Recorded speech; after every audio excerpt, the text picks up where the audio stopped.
All very different. Some are very ornate and some are very plain. Very difficult to imagine that this could die out. I think it's about educating people, showing them what life was like and what people have achieved.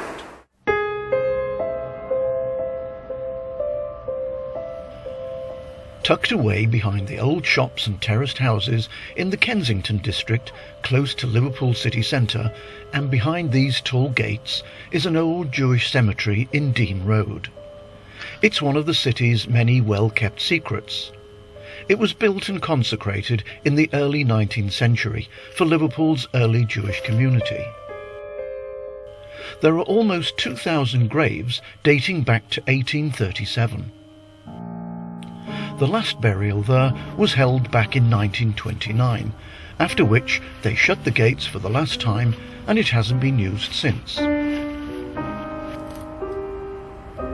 What makes Deane Road Cemetery unique and amazing is that among the weeds and the crumbling headstones lie buried hundreds of people who in their lifetime became successful businessmen, doctors, musicians, lawyers, politicians, university lecturers, clergymen, philanthropists, and many other important men and women who each in their own way not only played an active role in their own community, but made a vital contribution to the wealth, success and culture of the city of Liverpool. Sadly, since that last burial, this cemetery has fallen into decay, and over the years has been the victim of neglect and abuse. Plant life has overgrown, headstones have fallen, or have been destroyed or vandalised, and successive communities have not been able or haven't had the means to care for its upkeep. That is until just recently.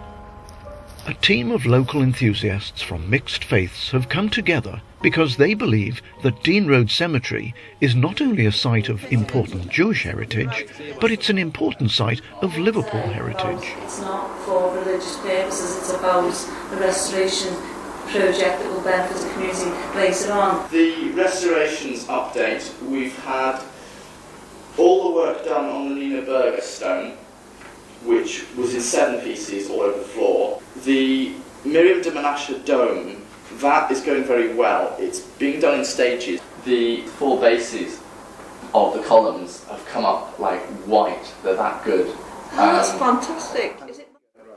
I think it's worthwhile looking at this because it's demonstrating that it's not easy to get a lottery bid. Well, that's right. But we didn't know that. And the Olympic projects are taking priority. Right. They have an enormous task ahead of them. A team of voluntary workers has already started to cut back the forest of weeds, clear the mounds of rubbish, make the environment safer and more accessible to the public, so that they can come and learn about another facet of Liverpool's fascinating cultural history. The idea of a home for spinsters and widows with no children within the Jewish community. So 3 quite important people buried here. And after James Braham died in 1873, Henrietta gave various donations to the synagogue of various artefacts. She put together the idea of a home for spinsters and widows with no children within the Jewish community. Nitan by the current calendar. So this is the Hebrew year 5655. So that's an example of a fairly standard Jewish gravestone. Many of the descendants of those buried at Deane Road weren't even aware of its existence, so the team want to give those families a new opportunity to visit their ancestors' graves and pay their respects. I knew that there was a tomb here which belonged to the mother of my grandfather's first wife, and tried to find out what my side of my mother's family was doing in Liverpool. And we were aware of Miriam Gollins being buried here, and she had married my great uncle. The family developed a merchant bank with outposts in Constantinople and then later in France and in England. And one of the sons, Joseph, was put in charge of the Liverpool branch, and that's how it all started. Well, we've seen it advertised in the Mersey Mart and in the Echo, and I always wondered what this building was. Done a fantastic job with this trimming here. I think they've done a remarkable job. Yes, they can at least walk in the place, which is something we couldn't do some time ago. Remember? Here's a famous name, David Lewis. Ah, yes, David Lewis. He came from London to Liverpool as a 16-year-old tailoring apprentice and ended up founding a chain of famous departmental stores. His novel business ideas, combined with outstanding showmanship, made him one of the greatest retailers of the Victorian era. He was also a philanthropist, and it was he who made the largest single financial contribution towards the construction of the majestic Princes Road Synagogue. Unfortunately, he died childless, but he left a fortune worth about £50 million in today's money for the benefit of the working classes of Liverpool and Manchester.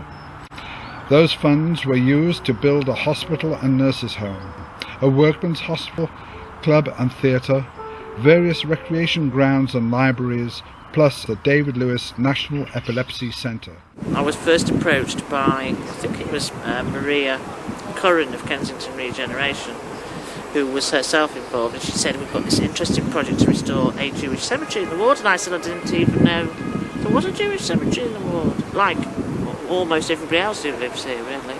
And she told me about it and invited me to their fundraising committee, and so I came along to the first meeting a couple of years ago now, and I've been hooked ever since, really. I don't know, I always think there's something Jewish about me, I don't know what. But there is an Abraham when I was looking through the family history, there's an Abraham, so I'd like to find out whether there's any, whether I'm Jewish.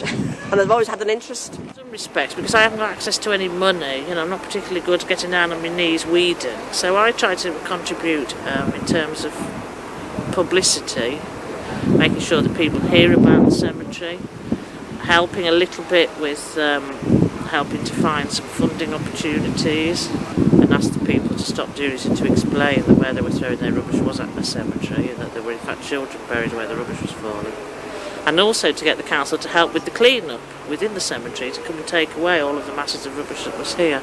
Okay, we don't want to go too far up because the next one is this fantastic obelisk here. This is the grave of Jonas Rees, and tragically he committed suicide in 1877 in the Northwestern Hotel, as it was. Whatever denomination the cemetery was, I think I would feel exactly the same. It's a very special place. The people who are buried here, some of them are famous, special people. Some of them are not famous, but still special people, and I feel the same passion, I think, irrespective of whether I was Jewish or not. One of the things I'd really like is for more people to be aware of the cemetery, for us to be able to open it up regularly. For Jewish people, in the first instance, who might have family buried here and their ancestors, people who are interested in genealogy, children, school children, we ought to be able to offer tours. Children studying Victorian history could learn a lot by finding out about the people who lived and died and were buried here through that period. There's obviously religious education classes, and also citizenship classes would benefit from coming here, because then they could learn about how the community, the probation service, the environment people and so on, volunteers have all worked together on the refurbishment. So very interested in bringing schools along. I think we should put ourselves on the heritage trail. I suppose make it more accessible, which is the main thing. Because I think a lot more people would be interested in it. There's a lot of quite famous people buried here, and if you can get people to come and see where they're buried, it'll get more people to come here anyway. Well, I can't see the inscription, but I'm sure it must be somebody of importance. Tell me about it. Yeah, this is Charles Moseley. He was born in Liverpool in 1797. He was born into the wealthiest and most influential family in the Jewish community. His grandfather was the head of the community, Simon Joseph, so he was very well connected. He was by profession a banker, and he was in business with his two brothers and his brother-in-law in a concern called Barnard Bank, which was a private bank. They were very successful for 40 years, and in the meantime, Charles got involved in politics. He was a member of the Liberal Party, and he was elected as a town councillor in 1857. And we have to remember that at that point, Liverpool wasn't a city. It didn't become a city until 1893. And in 1863, he was proposed as mayor of the town of Liverpool by Robert Gladstone, William Gladstone's brother. And he served as the first Jewish mayor of Liverpool. We've been working here for about 2 years now, using offenders who are serving community orders with unpaid work requirements, what effectively was community service. So we've used those to clear the graveyard in terms of remove some of the trees and the ivy from the walls. I mean, it's quite nice that they can be involved in a project and see the change over a period of time, because quite often some of these guys are with us probably for the best part of 12 months. And so over that period of 12 months, then they can see the progression that they've made, and they get some empathy with the project and get some pride in the work that they do. During the summer, we try and get down at least sort of once a week. Obviously in the winter it's more difficult. Some of the graves are very difficult to walk between, so you're not quite sure where you're putting your feet. But I think the pathways mainly, because as much as you can walk around the outside, you can't really easily get to those in the middle. Do you normally visit cemeteries or just special ones? I do actually, I quite like it. I'm just fascinated with history, that's all. So my grandson's been round with us today and he actually does seem quite interested. Yeah. So as you can see, this project is an ongoing project and a long-term one.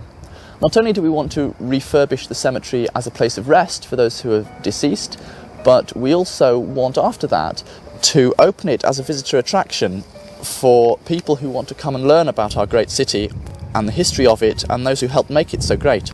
We need your help in a variety of different ways.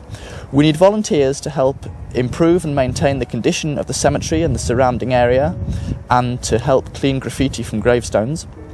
We need matched funding from people who are prepared to support our bid to the Heritage Lottery Fund, and we also need support from the families of those buried here in funding the restoration of their ancestors' tombstones.